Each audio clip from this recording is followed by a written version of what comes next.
Sure do. I mean, it's hot. It's hot in here. It is. When are we going to get some relief, Brian? Inside, you mean? No, everywhere. Oh, okay, because I could turn that down over there. Yeah, turn down the thermostat. Oh, okay. Outside, we might have to wait a few more days. Certainly, see, inside, we'll have to wait a few more minutes. So, but yeah, definitely, we're looking at temperatures that are a little unreal for this time of year.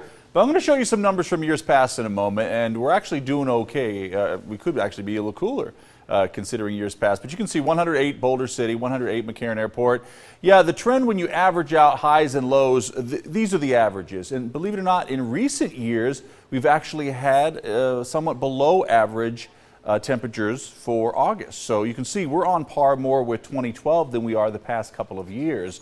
So remember, this is just so far. We haven't really not finished August yet, but you can kind of see years past we were actually a little cooler in August than we have been, and I guess that makes sense because you're seeing quite a few 110s, right? But so far we've also been very dry, and that's good news for us. We like it when we see those single-digit humidity levels. Monsoon flow out of the area, it's going to stay that way. Watch it as we put in Futurecast, just kind of show you where it bubbles up to. It pretty much stays in Mexico, and even toward the end of the week, you don't see much activity here. But we might see a little slip up to the north, just a wee bit. We might actually draw in a little moisture as well, but we won't really see it kick in until early next week. So truly, we have a dry go of it for tomorrow and for the weekend. Now, believe it or not, the threshold tomorrow for an excessive heat warning is about 109. We'll be very close, so that's why the excessive heat warning is sticking around. You don't need 110 as we start to get toward the middle to the end of August, which we're obviously getting there now. So 108 for tomorrow.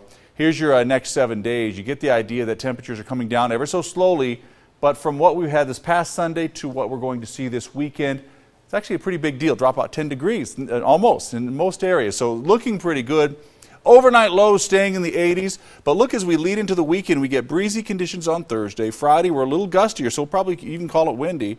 Breezy on Saturday, that'll make things feel good. And then it's early next week that we start to see stuff that starts to lower into the lower 100s and get a chance for some of that monsoon flow to make a comeback. And I don't see much in the way of big sunshine coming up, but we're not going to see much cloud cover until maybe just here and there throughout the week until we get to next week.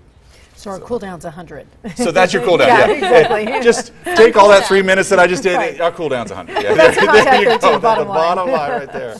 I'm just going to show up for 4 seconds each day. Brian, thank you. That was the answer to my question. Well, time now for the